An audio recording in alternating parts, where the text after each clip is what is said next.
And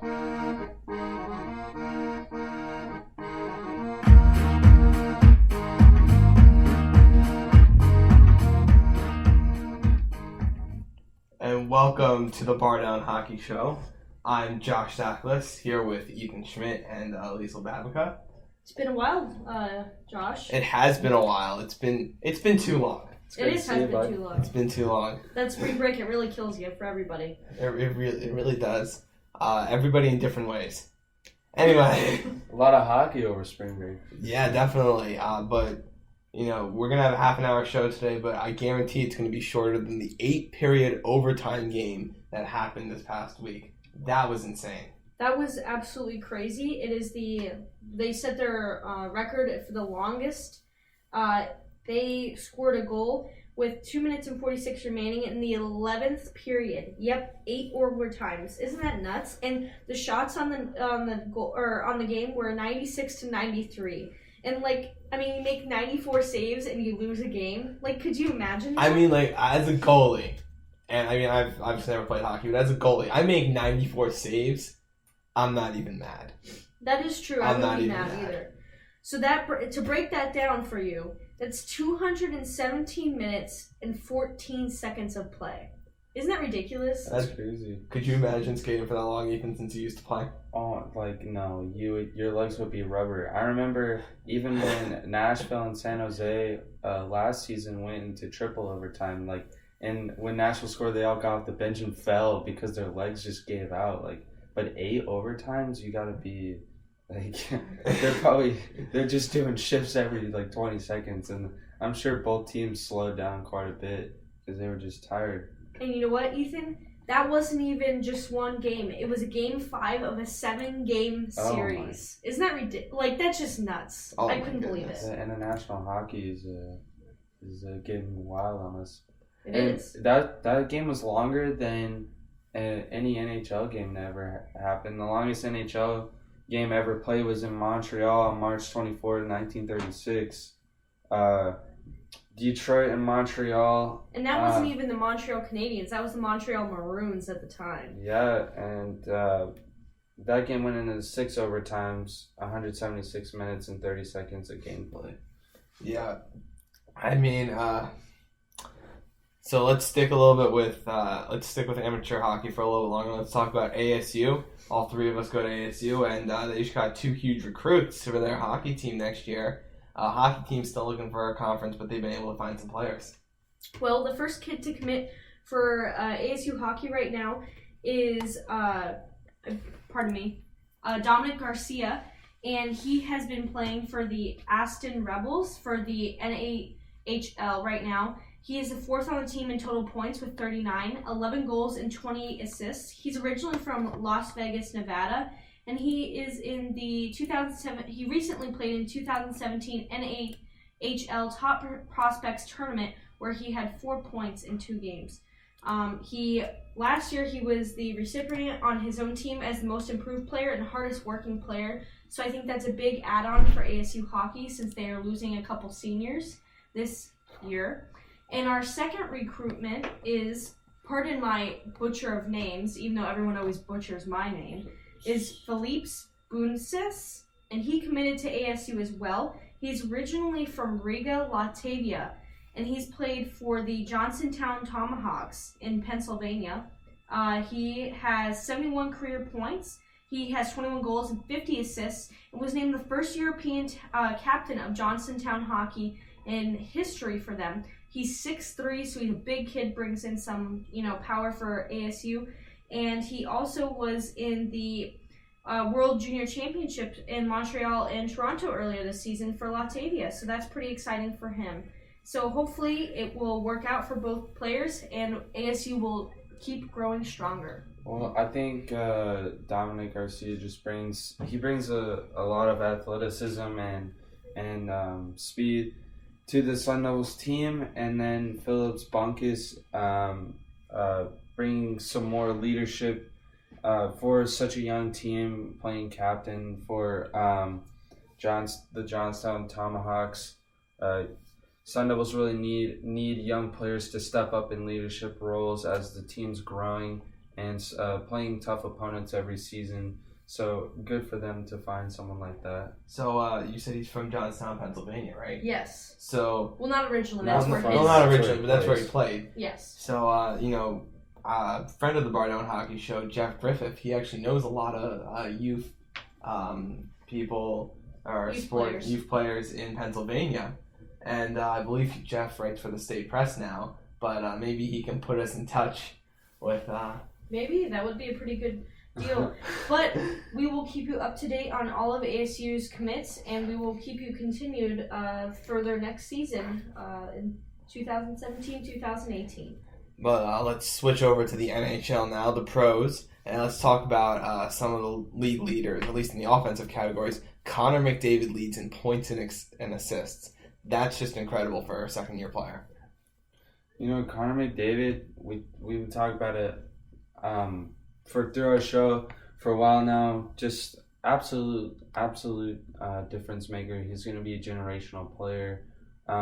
Edmonton found a gem. Usually, first overall picks tend to struggle, but when they have a lot of pressure on him, but McDavid's taking the spotlight and he's just dominating. And just a quick update for goals leaders. Brad Marchand and Sidney Crosby are tied for the league lead with 37 goals apiece. Not too far behind them is Vladimir Tarasenko, who has 34 goals, but Sidney Crosby's got a little bit of competition this year, Liesl. He does. He's they've been playing ping pong back and forth with that leadership position. As long as he doesn't get hurt like the rest of the Penguins, I'm okay. So hopefully he'll score some more goals this rest of the season, which is a really short. Our friend Joe mentioned that I think there's like only half a dozen or a dozen games left in the regular season. Yeah, I know the Islanders only have like 10 or 11 games left. I know most teams have played 70 games, so this is where it counts. I mean, you have teams getting ready for the playoffs. You got you got Brandon Holtby for the Capitals leading in goals allowed average, and they actually just clinched the playoff spot yesterday. Which is, huge for the Capitals, and maybe they'll capitalize this year. I don't know, Wow. catch that pun, but my best bet is they probably fall again like they do every other year. So, but, correct me if I'm wrong if it actually happens. I think we'll talk about that a little bit later, but for now, let's talk about our goaltending leaders just really quickly. Again, Brandon Holtby leads in goals allowed average and in shutouts. He has a 2.05 goals allowed average, which is 0.01 in front of Sergei Bobrovsky, and who has a 2.06 goals allowed average. And Bobrovsky has the most wins out of the NHL right now with 38. Yeah, and I mean, looking across the board, you see Bobrovsky's name everywhere on the board. He's second in goals allowed. He's first in wins. He's second in save percentage. And he's third in shutouts. He's been an absolute stud. Yeah, and I mean, that type of domination, I mean, you just don't see that out of players anymore. And he's got to be considered for some awards later in the season. He should be, but Columbus is really looking at for their playoff stance right now, and they better hope that he keeps playing the way he does, because they're going to be a young, inexperienced team that's going into the playoffs. So if they keep him where he needs to be on his toes, I think they might go far. But if he starts to struggle, I think they'll have a difficult time in the playoffs. There's always controversy about a goaltender playing so many games for their team and not having depth at goaltender. But if Bobrovsky's hot, put him in.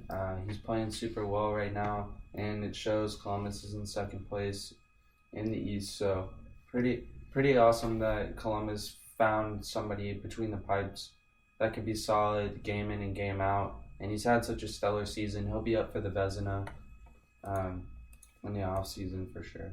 And just a quick update about Austin Matthews, who's from Phoenix or Scottsdale, Arizona, which is about 10 minutes from where we record our podcast. He is actually top 10 in the league. He has 32 goals on the season, an outstanding performance for him for his rookie season. He will only continue to get better in the years to come, just like Connor McDavid, and hopefully will be leading into spots like Sidney Crosby or Wayne Gretzky has in the past. So I definitely do not think we will not be seeing them anytime soon. And, I know we talked about Jaromir Jagr during one of our recent podcasts, but gotta mention again, Austin Matthews is like 18, 19 years old. He's our age. Jaromir Jagr is 45 years old, and he just passed Gordie Howe for the most points since his 40th birthday. Jagr has 269 points. Howe has 267. So, I mean, Gordie Howe was, one of the greats. If not, he's pretty up there. And so for Jagr to do that, and pass Gordie Howe, I think that's a fantastic accomplishment for anybody in their lifetime. And, 20 bazillion years from now, people will know that Jagr was, a fantastic hockey player. Did you guys catch a video that went viral on Twitter of him doing one-legged squats on the ice? No, I didn't see it. I actually didn't, but that might be on the Bar Down Hockey Show Twitter account. Ethan, you want to give our listeners the ad for our Twitter account just in case? Well, it was just a video cycling in the hockey Twitter community. Jaromir was doing like one-legged squat challenge, and he did 10 straight one-leg squats while standing out on the ice in Florida. So he's just absolute freak of nature, man. Like, I wonder what he does for his muscle recovery, at 45, just always training. That he's dedicated his life to hockey, and it shows that he just loves the game, and he wants it to keep going for generations to come, because he is one of those generational players that's ready to pass it on, and he just wants to make sure hockey's in the right track before he goes out. Yeah, absolutely. So just quick update again. We talked about how we're in Phoenix, Arizona. So let's talk a little bit about the Arizona Coyotes, and they kind of had a little bit of a busy trade deadline. Maybe not as busy as some people would have liked, but they did dump some players, get some prospects, get some picks. So where do you think they're heading? I mean, obviously they're not heading to the playoffs, but looking ahead, maybe even into next year towards the draft, where do you see them going? Well, I was extremely disappointed when they got rid of Ryan White and Martin Hansel, two of their better players, especially this season. I feel like Hansel's getting a little bit older, but still, with Shane Doan probably on the way out, Hansel would be the next leader up, you know what I'm saying? So, and Ryan White was just kind of that enforcer guy, brought a lot of energy to the team. Surprised that they would want to get rid of him, because he's had a pretty solid season with the Yotes. But, I don't know what you guys think, but the Coyotes are just rebuilding. They're just gonna have to see what young talent they can get. Any thoughts, Lisa? Ooh, I'm gonna get some criticism here by some of the comments that are about to come out of my mouth. So I do, you should watch out with what I'm about to say. Might be not positive of everyone's thought process. I think that was probably the best trade that the Coyotes could do right now. They're really struggling. And quite frankly, they kept Shane Doan too long. Shane Doan should have been They should have been out of the program, a couple years earlier. And quite frankly, they were looking at him, put him up on a pedestal, and they couldn't get rid of him. And I think that really hurt them. And quite frankly, it could really hurt their chances of staying in Phoenix or Arizona, whatever you want to, say it, because they are, they do have some issues with arenas and their franchise, and I think not trading Shane Doan earlier really hurts them and the community of hockey in Arizona. So I think we should keep on the lookout for that. But I do think that was, the best they could do right now. Like Ethan said, they are in a rebuilding phase. But, I mean, at this point, they should just give up everyone that they can to try to get anybody. Pull Philadelphia 76ers and trust the process? Trust the process. I'm going to be honest, though. I've attended Coyotes games recently. Watching them, they just seem like they have no identity. I'm not sure what they want to do. I mean, it gets better. The first period, though, they start out nothing, no identity. These teams that are much better than them, they show it. They just display that they can exploit the Coyotes wherever. However, the Yotes are able to make a transition in the second period, but they need to find some kind of catalyst, you know. And I know that may They're be just kinda shocking to drifting you on the ice. that they have no identity, and you've seen that over the past year being in Arizona. But I've lived here all my life, and I've gone to countless Coyotes games every single year, and that is a continuing reoccurrence that they have no identity, and they pretty much dump and change. That's all they do.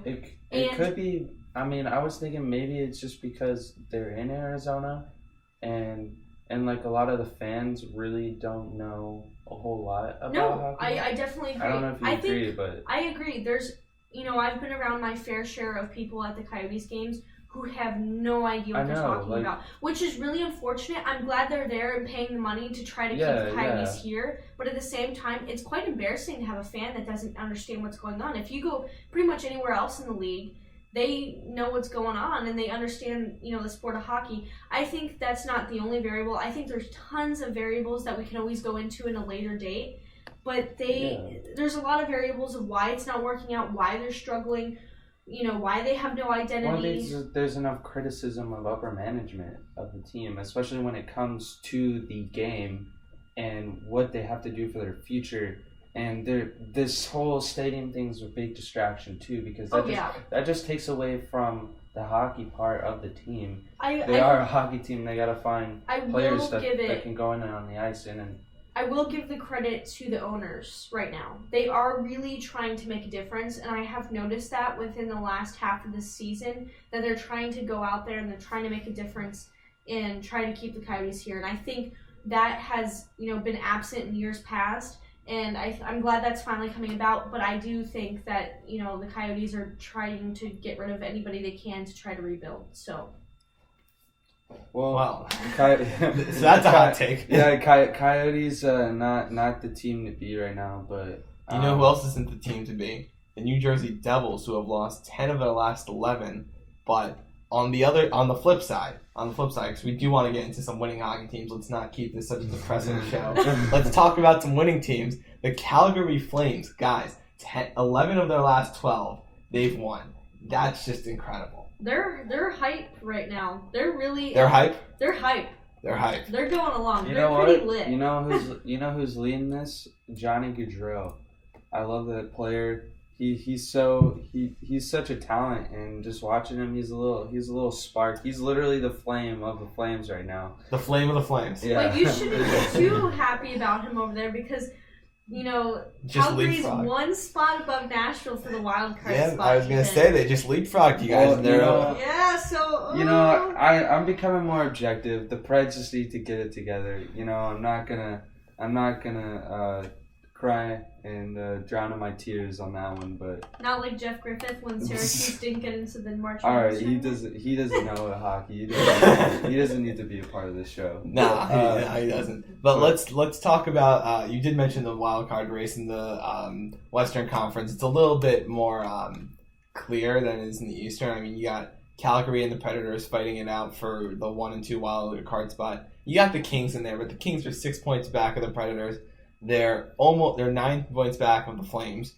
Really don't see them making the playoffs unless they make a strong push to get hot over these past 12 games. Maybe if they go 10-2.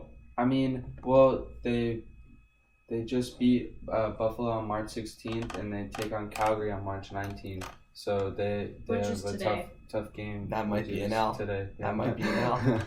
But let's look at the Eastern Conference, and I know I might be sounding a little bit biased here because I'm an Islanders fan. They're in the thick of the wild card race, and they're in the Eastern Conference. But if you look at the numbers, it's a lot closer. You have four teams competing for, or actually, yeah, you could argue 4 teams are competing for the wild card spot, or at least the second wild card spot. 4 the Rangers teams within 5 points of each other. Yeah, the Rangers are running away with the first wild card spot. They have 93 points, just showing that the Metropolitan Division is superior to all other divisions in hockey. Yeah, does everyone clearly hear that? 93 points, and you were a wild card spot in the Metro Division. Like, that, I mean, that's kind of like the 8 overtime game. You have so many shots on you, and you still lose a game. That's 93 points, and they're in a wild card spot. But I'd also like to point out that the Rangers are 5-4-1 over the last 10, which has just been beautiful for me to watch as an Islanders fan. Yeah, sitting around 500 I mean, the Islanders are creeping up on them if they stay No, healthy. they're not. The Islanders are not creeping up on them. I mean, I might just be a little bit of a pessimistic Islanders fan right now. But I mean, they're 4-4-2 over the last 10. Yeah. They haven't been playing well. I mean, they got off to a nice start when Doug Wade took over as head coach, but they just haven't been putting it together recently, and they find themselves 1 point out of the playoffs. Well, it kind of stinks because, I mean, I feel like John Tavares is one of those faces in the NHL you like, you know, and you want to see him do well and succeed. And the Islanders have been a playoff team the past few years, and if they don't get in this year, It's I a don't wanna disappointment. I don't want to see them on the downfall, you know? It's a disappointment. They're I mean, a they just decent brought out- team. They're not a team you can dislike, you know? And I There's mean, nothing not to like about them. One interesting storyline that I think people were talking about earlier this week, but it's kind of stopped being talked about, is Josh Ho-Sang for the Islanders. So he's one of their young players. He's been Oh a yeah, I talent saw for them. that. And I don't know if you noticed this, Liesl, but he's wearing number 66. You know who else wore number 66 for the Mario Penguins? Lemieux. Mario Lemieux. So Interesting. people are drawing comparisons between him and Lemieux. As much And- as I really care about the Islanders, haha, really don't. Oh, Washington God. Capitals are the only team in the entire NHL who have clinched a playoff spot with 100 points. 100 points. They're Well, gonna- I think they're it's gonna get the official that Presidents. we can say the Washington Capitals have been the best regular season team over the past few years. However, And the part that counts. If they don't do it this year, somebody's got to get fired. And I don't think it's going to be Barry Trotz. I think it's going to be somebody in upper management. what I if- think it what if has to be Ovechkin- Barry Trotz. What if Ovechkin leaves? What Ovechkin, happens? Ovechkin's not. Well, But he wants we'll a see cup. in the He's playoffs up this there in year. age. We'll see. I mean, we'll see how they do, and I think that the spotlight is on them hard. They're going to take some heat, take the pressure in this postseason. And Look, there's no reason. If you look at the Capitals roster, which it's stacked. it's Like, stacked, it's yeah, incredible. There's they're no so good. reason. There is absolutely no reason They have depth. why they shouldn't win. This is their year. We They- talk about Ovechkin, but they also have Nicholas Backstrom. Oh yeah. They also have TJ Oshie. They also Justin Williams has been good. He's been a veteran for them. they And have they're- so many great players. But see what happens Or when big if they don't Schmidt, win. Shattenkirk. They got Shattenkirk from St. Louis. They did. But no, but it's a good point. Ovechkin and other players are getting up in age, and they still do not have a Stanley Cup. So what do you do as a player standpoint? Do you stick with a program that has been, struggling in playoff after playoff, or do you go to a team that can actually win you a cup? Look. This is what I think is going to happen. But that sucks because That they have sucks. everything they need. I Like, know, but it Like it's a sucks. matter of execution. I Then don't it's- think OV's going to want to leave. I think no. What were you going to say, Lisa? no, I just think they do have everything, but then it's not the player's fault. It's someone else's It's fault. the coach's fault. At this point, right? You can't fault management, right? And I know you said Barry Trotz, he's a great coach, right? But when you build a team like this as management, it's no longer your fault. So it falls on the players and it falls on the coaches when you get it's this much them- talent. They're together. obviously the best team in the league. They're the best team in the league, but and you But have they Like have in to show it in anything, playoffs. exactly. Like just how with March Madness, When it college matters. basketball, it doesn't matter the whole season. But when you get into the tournament and people choke in playoffs, that's when it matters. And the Capitals cannot, they can't pull it out. I think there's just so much pressure on them. Like everybody's like they should win the cup, and that's just tough because hockey is a game. The NHL is always about who's hot at that time. There's a lot of streak that happen, and then you go in the playoffs. Whatever team is riding the momentum, they got that wild card spot. They've won like the Flames, won like a crazy amount of games in a row on a streak, like hot into the playoffs.